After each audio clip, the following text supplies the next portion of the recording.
We're off. Okay. Good morning. You're listening to Retake Our Democracy, a 30-minute weekly show that airs at 8:30 a.m. each Saturday morning on KSFR 101.1 FM, your Santa Fe public radio station. And I'm Paul Gibson, the host of Retake Our Democracy. And today we will be speaking with Representative Roger Montoya from House District 40. Representative Montoya will be entering the roundhouse for the first time as an elected member of the New Mexico State Legislature, and promises to be a really great voice for progressive legislation. Actually, he won't be entering the roundhouse. He'll be remotely entering the roundhouse because of the COVID. Last week, we spoke with Margaret Brown Vega and Nathan Craig, two leaders from the People Over Private Prisons. And that's a grassroots coalition that's seeking to prohibit New Mexico from entering into new contracts with private prisons or renewing contracts with private prisons.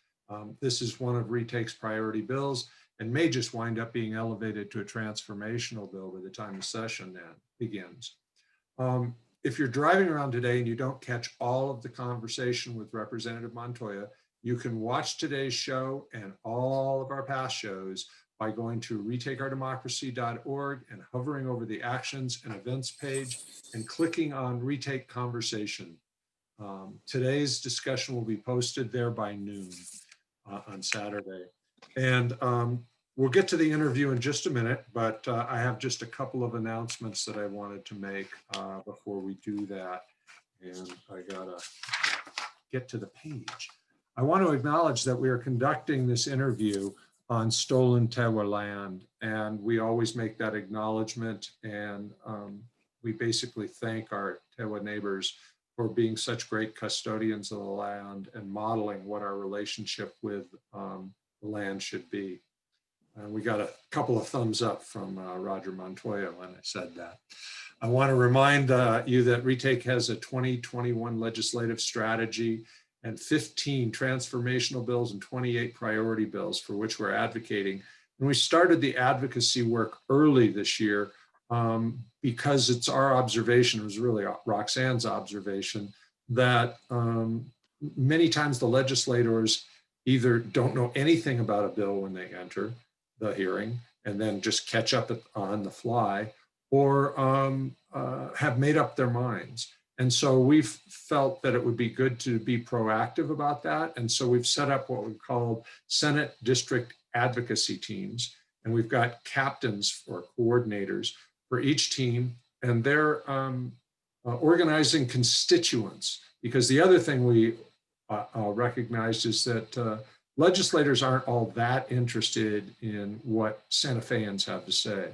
While we have a statewide organization now, 25% of our membership is in Santa Fe or around Santa Fe. And so what we did was we set up these district teams with constituents, and the coordinators contact the legislator and they conduct these Zoom conversations with as many as 60, 70, 80 constituents. And they've been fabulous. It's just extraordinary what we're learning from these conversations. We had one with Speaker Egolf yesterday, and in it, he revealed some really gaps in his understanding of the public banking bill. And so because he said that, we're able to get to the people who are sponsoring the bill to huddle up with the speaker and give him better information. And so that's the kind of thing that's happening. And from our conversation yesterday with Senator Peter Wirth, where we had 80 people on the call, he said that he's hearing from all kinds of senators in his caucus about how effective these sessions are. So if you want to sign up for that, all you have to do is go to retakeourdemocracy.org. It'll tell you a little bit more information if you just hover over the legislation parts of the menu, and you'll see Senate district teams, and just click on that and there'll be a little bit more information about it and a form to fill out to join. We also now have, we're closing soon our 2021 legislative session survey. This is a survey of our 15 transformational bills, and it gives you an opportunity to raise your voice and to give your views on those 15 bills and rank them. And it's only takes 5 or 10 minutes to do, so we ask you to do it. We've got about 1,100 people have taken it so far, and we're closing the survey on Tuesday when the session begins. So that's about all I really want to share before we get into this conversation with Roger Montoya. Welcome, Roger. Thank you so much, Paul. It is an honor to be with Retake Our Democracy. The work that you do brings hope and joy to my life.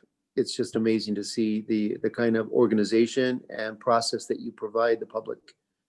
Well, we can stop there. No, we probably want to do the interview. Well, I always like to let our guests introduce themselves. So do you want to take a couple minutes to tell us who you are and how you wound up in the Roundhouse? Yes, absolutely. I am a first-time freshman legislator. I have never held public office. I've been a community builder through nonprofit work for 3 decades in New Mexico. I'm an ancestral native. My father is from San Miguel County, and my mother was born on the tribal community of Picuris Pueblo. So early on, I was afforded the gift really of using my artistic talents to go to school, to live in Los Angeles, New York City, and then participate in worldwide tours as a professional dancer.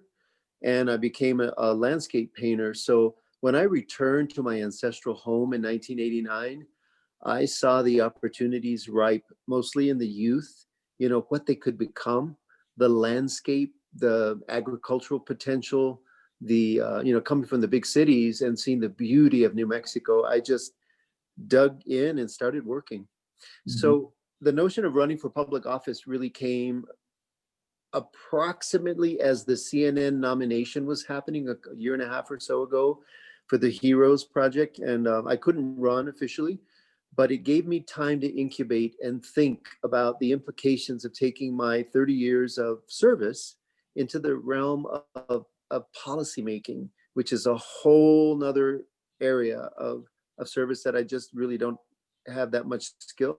And so I questioned a little bit, but I was really asked and invited by prominent leaders again and again to consider running for this open seat. And I'll share this because it's very poignant. My mother, Dari Montoya, passed 2 weeks before the primary, and she is the mother of school-based wellness in New Mexico.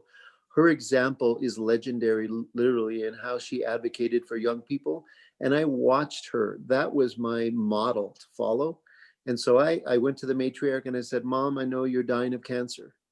And if I jump into this race, I'm going to miss out on caring for you at this critical time. And she turned to me and said, son, you're remarkable. When I was your age, I was doing my best work. I'm going to die. Please do what's in your heart and you're going to succeed. And with that, I jumped into the race. And so I've learned so much since then. Oh.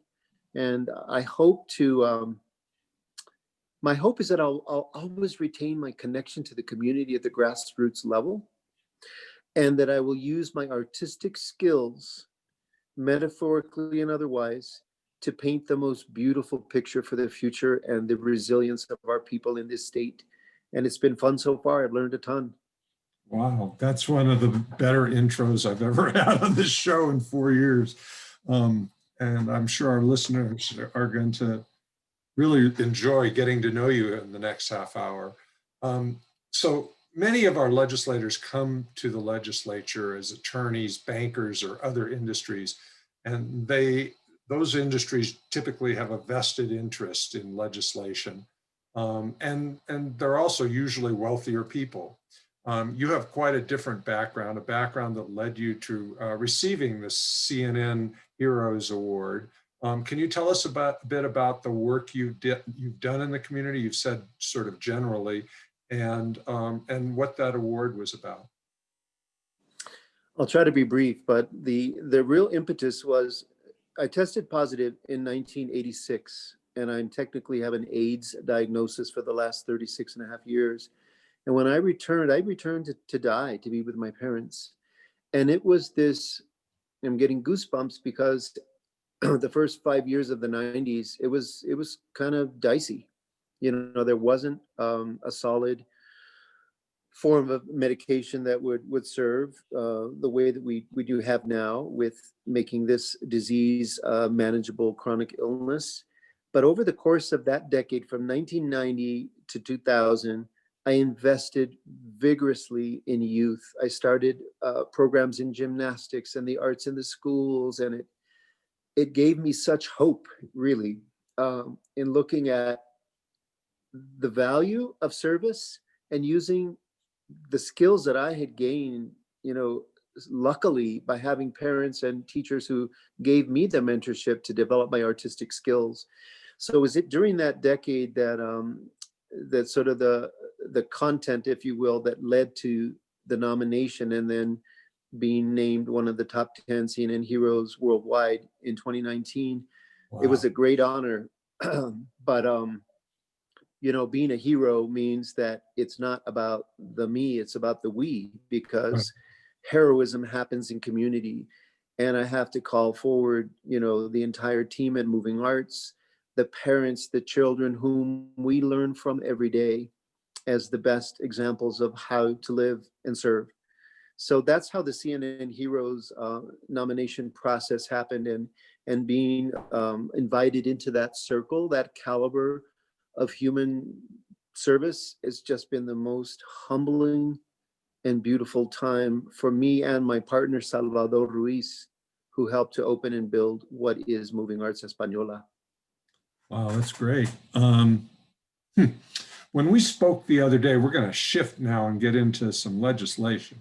When we spoke the other day, you mentioned that one of your legislative priorities was to address the needs of rural and tribal New Mexico. And one of your bills that you're introducing is the Rural Opportunities Act. And so can you tell us a bit about that? Yes, the Rural Opportunities Act is intended to look broadly at the needs, big picture of rural New Mexico. There is a decidedly clear divide, a disparity between the urban and the rural centers.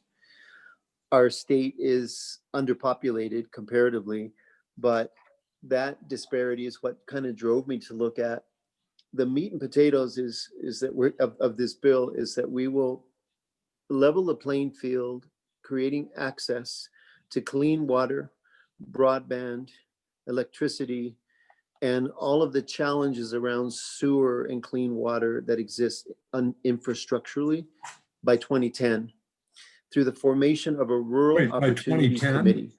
I'm By sorry, 20, by 2030. I okay. apologize for I'm going to that. say, man, you We'll have to go really back. are a hero if you can do that. Go back in history. No, 2030. And I had a really poignant conversation with Chairwoman Lundstrom, who's the chair of the appropriations for those that know politics. And she wisely said, you know, Roger, creating an interim committee would be the best application for your broad vision, as important as it is, because right now a lot of the work, good powerful work, is being done in small silos, and economic development and tribal issues and water issues, conservation, and etc. But she said having the opportunity to pull for 2 years a very focused, expansive, comprehensive list of 14 members that comprise all of the standing committees to prescriptively bring forward legislative packages for us each year to ensure that we can attack and address the good work that we must. And so I was really honored, because when I came forth with this idea, you know, it was pretty big, and I learned quickly that there's something called log rolling, and you can't compile all this stuff into an omnibus bill.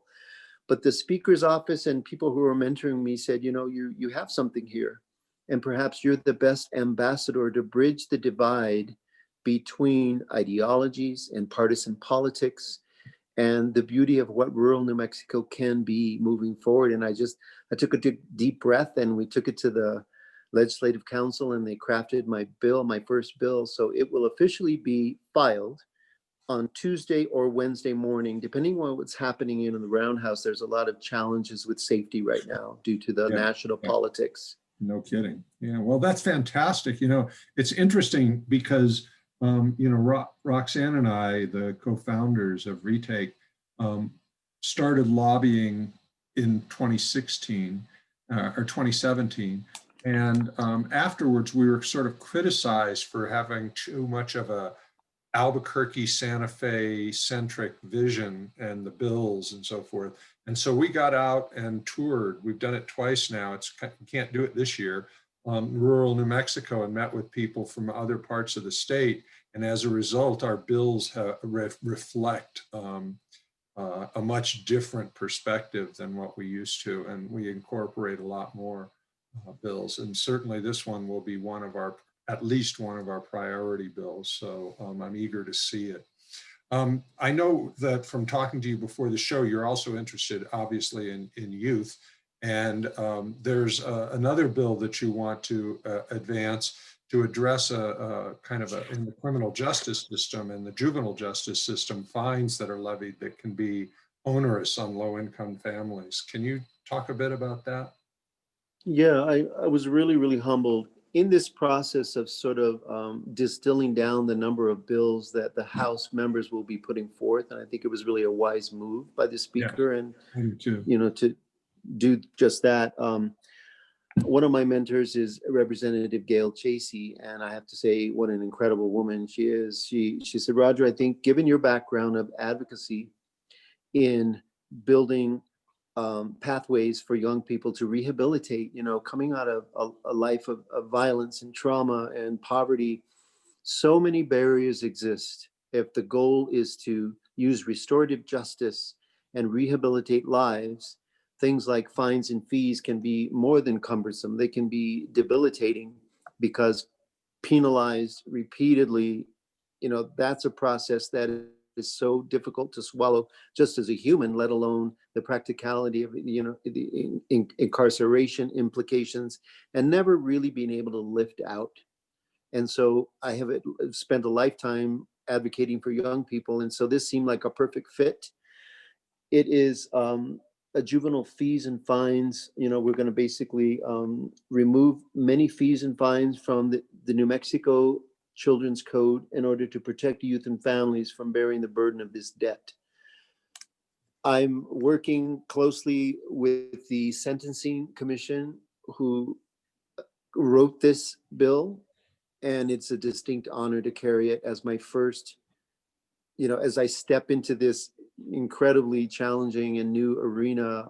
I can't think of a better way than defending the rights of young people to rehabilitate and regenerate their lives. That's fantastic. I did a lot of work in juvenile justice in the Bay Area when I had a consulting firm, and I'm heartened to hear this because I know firsthand how things like that can escalate. The fines can be upped, and if they can't be paid, you're in juvenile hall, and then it's a slippery slope. So this is a great idea. When we spoke, you mentioned that you support pretty much most all of our bills, or you said 90 to 95% of our bill are 15 transformational bills. And so I thought that what we might do now is do a little lightning rod, something round.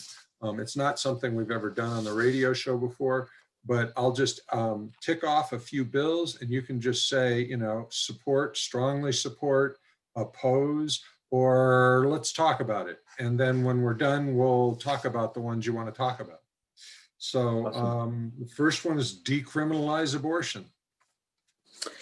Before I answer, I want to say that I'm learning so much so quickly, and it's a great honor. There's a lot to learn. But to answer your first question, I am absolutely in support of this first piece of legislation. Okay, Health Security Act. Absolutely in support. Okay, public bank. Strongly supporting. There's a little bit of more information I'd like to gather. I don't want this legislation to impede small mom and pop banks, but in general practice, I think it's a great direction. So I'm Okay, leaning towards supporting. okay, we'll talk about that because the speaker raised the same concern, and it's actually kind of erroneous. So and I'll get you some information too. Excellent. Legalization of recreational marijuana. Absolutely. There's a lot, there's a lot to that answer, but we had an update yesterday that was illuminating at Okay, the history of the bill and the implications for New Mexico and the challenges. It's not an easy, right. yes, but it is a yes. Okay. I, Local choice energy. absolutely. Okay. It's paid sick leave. Absolutely. I'm working closely on that bill with the carriers of it. Yes. Okay. Excellent. Excellent. Closing tax loopholes for corporations. Yes. Resounding yes. Support. This is boring. Energy transition amendments. Yes, I am in support. Absolutely. I will expound a little bit. I'm so proud of our state and our governor for moving us into the forefront of energy policy nationally. I do believe that it's not a perfect bill. Nothing is. I think we have to massage and ensure that all of the provisions are indeed a clear path to the end goal that we need. And I know Okay. that's a lot of words and not saying a whole bunch, but these topics are deep and rich, and my vote is going to be really important and pivotal. So, but I am absolutely leaning in full support of this. But I'm learning so much. I guess that's what I'm trying to say. Right. My answers, Even yeah, for the people who have been in the legislature for 20 years, this is a time when you get a whole lot of stuff thrown at you, and it's not easy to say I support this when you haven't even read it. But yes, I had a conversation with Representative Matthew McQueen this morning, and I was asking him about some things, and and he was saying, "Well, I haven't even read that bill," and I was reminded that he did a town hall where he admitted he hadn't read the Health Security Act, and one of the supporters went crazy, like, "How could you not read that?" And he goes, "It's not coming to my committee, and by the time it gets to the House floor, it's going to be amended. I'll look at it then." exactly. This might be an interesting segue. As a freshman, I can't imagine somebody that's been in this longer, but as a freshman, I'm just drinking from a fire hose. And I have taken the initiative to hire staff. I was given an opportunity by the GOP chairman, Steve Pierce of the Republican Party, when he challenged my life in pornography, and I had a windfall, and I decided to invest that in a staff. So I have two top professional young men helping me vet every single bill that's coming to us. So I consider myself lucky that I do have the opportunity to understand these to the degree that I can. Well, what about paid legislatures then and paid staff? I'm going to guess you're going to go whole hog for that one. That's Yep. part and parcel of my experiment. I'm going to demonstrate in real time the value of having the constituent services outreach to a level never seen in northern New Mexico, and demonstrate in real time the evidence of why we need to have that staff, and then step closer into paid Oh, legislative duties. yeah, that's fantastic. That really is I mean, fantastic. why are we not? Why are we 50th and 51st on every list? Well, Right, it's kind of obvious that we don't, show me your budget and I'll tell you where you're investing in. right. And if we can't pay our legislators who are struggling just to hold if I had kids right now, I I don't have children. If I had, it would be impossible Right. to take this on. So I've anyway, heard more from later on other that. legislators who say they're almost ready to quit, because they just can't do it. It's too hard. It's a burden. Yes, Yeah. Yep. Okay, let's see, where were we? Expanding working families tax credit. absolutely. I'm working closely with a legislator that has initiated that, and we're good friends. In fact, she's the reason I really jumped in at the end. Okay, She great. gave me the push into the swimming pool. Okay. Hope you can swim. Permanent fund for early childhood. A resounding yes. We had an update today that it's a no-brainer, to have that stockpile of money, if you will, and it's growing. if there was ever a rainy day, if there was ever a need in this beautiful state where our children's lives are at stake, absolutely. I brought up a point today and they clarified that, for me, it's about prenatal 0 to 3, because Absolutely. those are the foundational years where the brain is developing, and programs like home visiting and Home visiting. interventions. Yeah, I've seen it work. My mother, as I said, was a nurse her entire life, and I saw the value in real time of the difference in development and how you love and attach to a child early.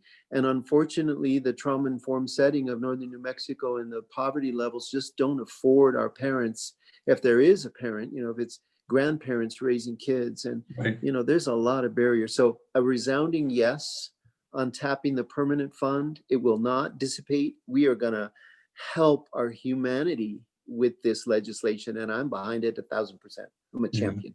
And I'm glad you mentioned home visiting programs, nurse home visiting programs, because again, going back to the Bay Area, I was very deeply involved in expanding home visiting programs, and they're just immensely impactful, because at that age, especially in communities where the parents maybe haven't had a good education, or were brought up by parents who really were not exactly modeling good parenting technique, you sure don't learn it in school how to be a parent. And even if you did, it's not relevant then. But when you've got a little Absolutely. baby, all of a sudden it's relevant. Yep. And so those home visitors can identify problems very early and intervene in a way that gets the resources and education and supports for those Yeah. people. So That's by the time a child that's had the appropriate and deserved opportunity for development, by the time they hit pre-K, they're ready to roll.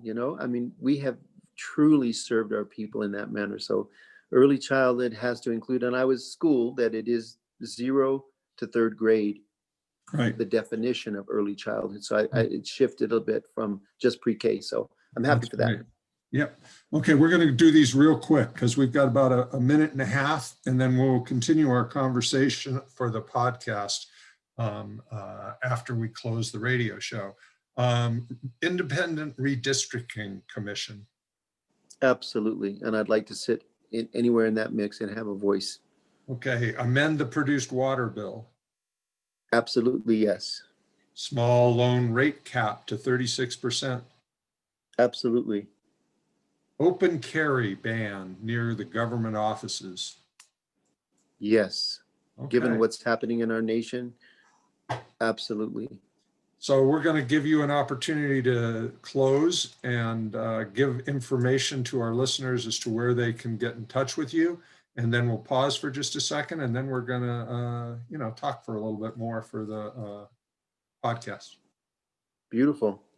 So if people are interested in my campaign, not my campaign now, my legislative processes, and they want to contact me, the best number right now, my chief of staff, 505-803-1071. They can also send an email to Roger Montoya, FORNM, @gmail.com. I will have a brand new website in a week, and I will have a legislative email coming up soon. A lot's going to happen. By next week, I'll be fully like a real legislative dude. Well, this has been a tremendous conversation. I'm just going to say this right out loud. When COVID is behind us, I'd sure like to get together with you and your partner and share a meal and some wine or whatever. You've been a really wonderful guest. It's wonderful getting to know you. And we're going to pause right now. This is Retake Our Democracy. And I'd just like to encourage our listeners, what I do every show, stay healthy, stay hopeful, but most of all, stay active. It's the only way we fix this mess. We'll be back next week.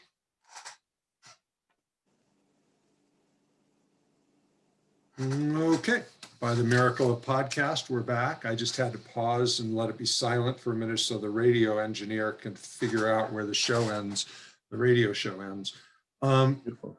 So you said you wanted to discuss a little bit about the public bank, and I'm guessing your concern is something to do with the uh, perceived threat to community banks. Is that correct?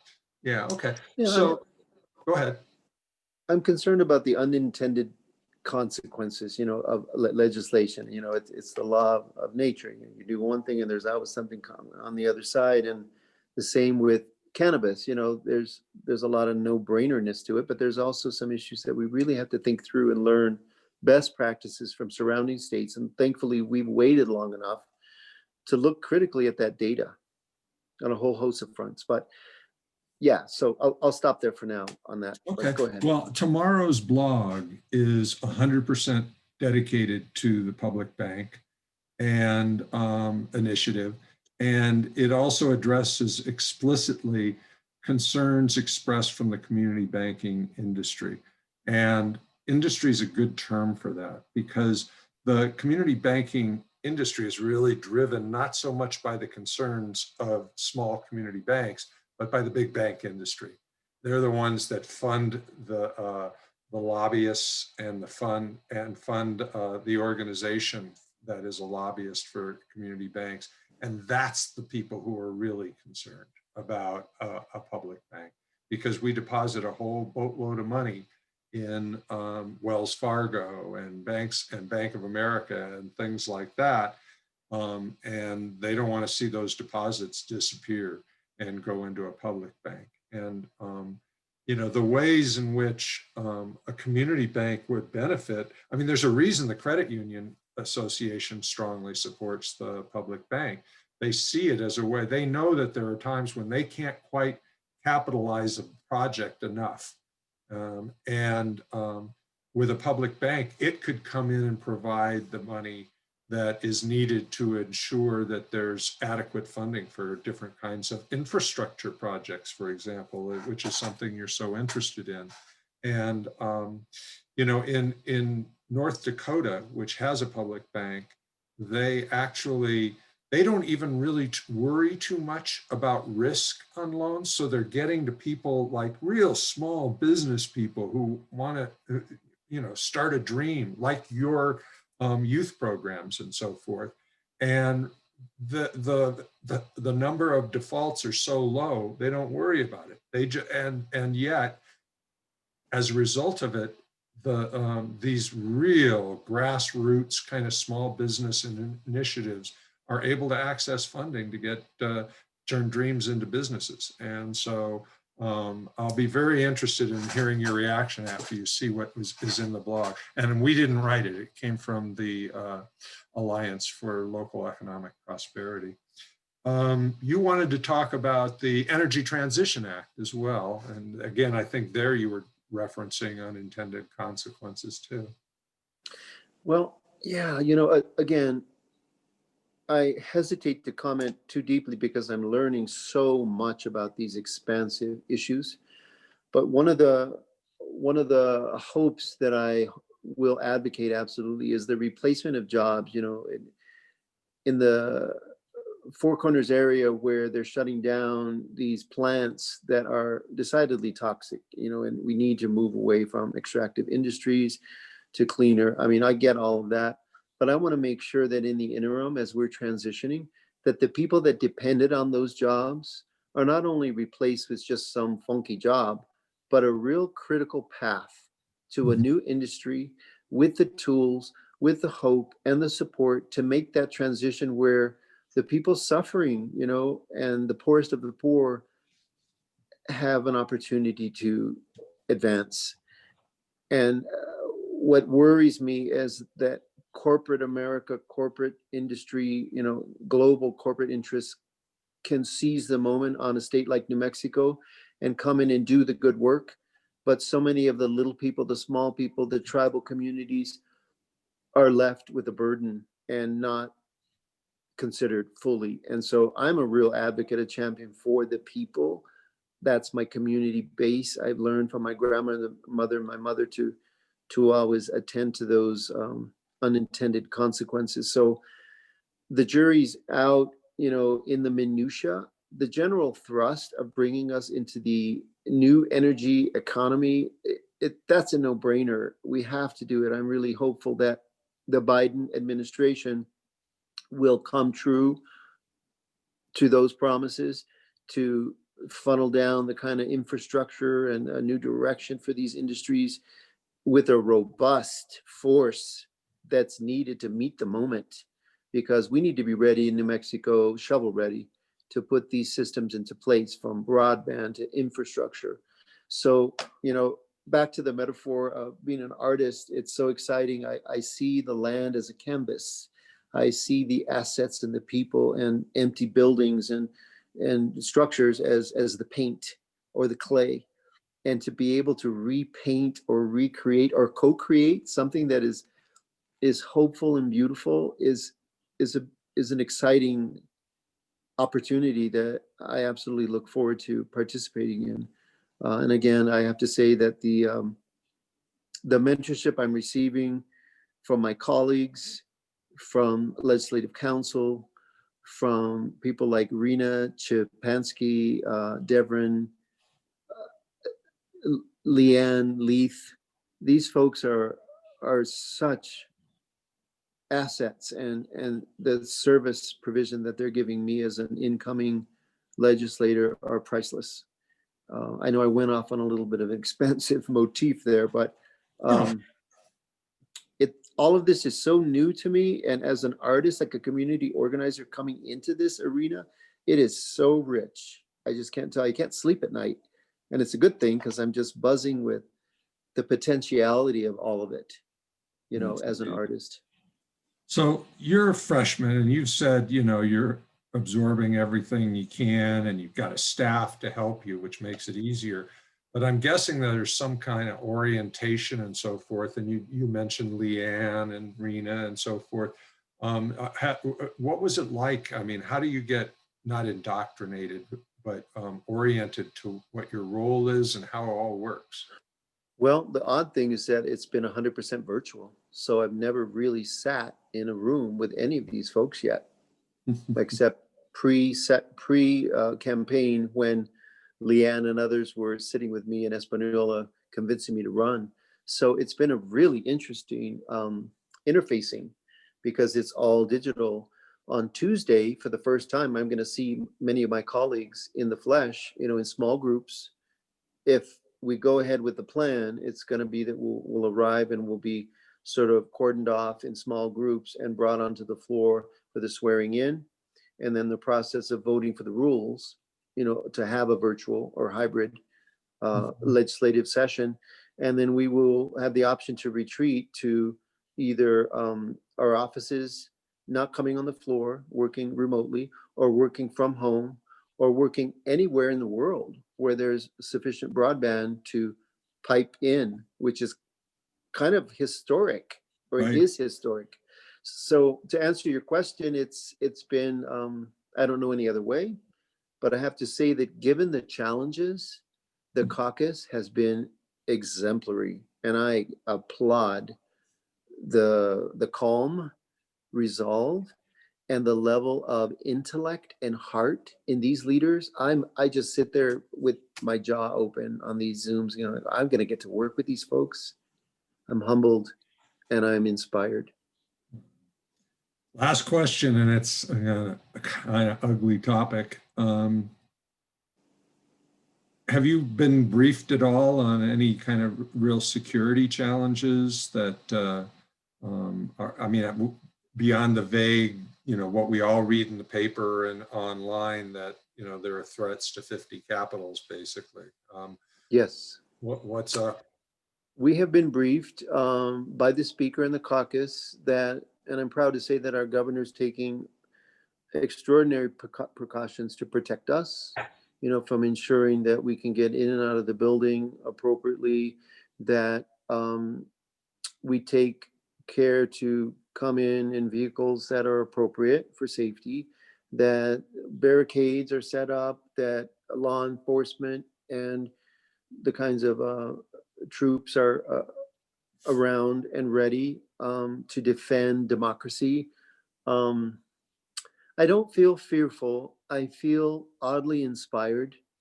You know, right after the CNN Heroes announcement in New York City, I was invited by now Senator Ben Ray Lujan to sit and watch the State of the Union with President Trump last January. Wow. And I sat at the front row of the balcony and I had a visceral experience that fueled me inspirationally. And I use that word of why I needed to run and what was going to be important for me to come back and defend literally my communities from the toxic lies and the policies that this man was spewing. I also came away with a sense of compassion for him in thinking, what kind of a life, a developmental framework or conditions for a human to come into adulthood with the values that he is living by. Yeah. And it gave me pause. And so when we think about my stepping as, in to be sworn in somewhat a level of danger, it's an honor, to serve. I've never served in the military. I kind of missed that era. I was too young to be drafted. And then by the time, I was never a military man like my father and uncles and cousins. But this is a level of service that I don't take lightly.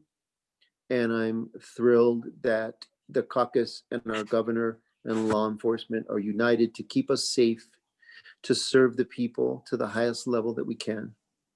Well, I'd love to keep talking, but if I don't get off and send the show to KSFR, there will be no show. So we're going to have to close here. And I want to thank you so much, Roger. This has been a really inspiring. You've said the word inspiring about a half a dozen times, maybe more. I'm going to use it now. This has been an inspiring conversation. And I look forward to tracking your progress in the legislature. And thank you very, very, very much. It's been an honor to be with you, Paul, and I hope to come back soon in real time, and let's have that beer or that dinner, and I think we're going to be fast friends. Okay. Thank you. And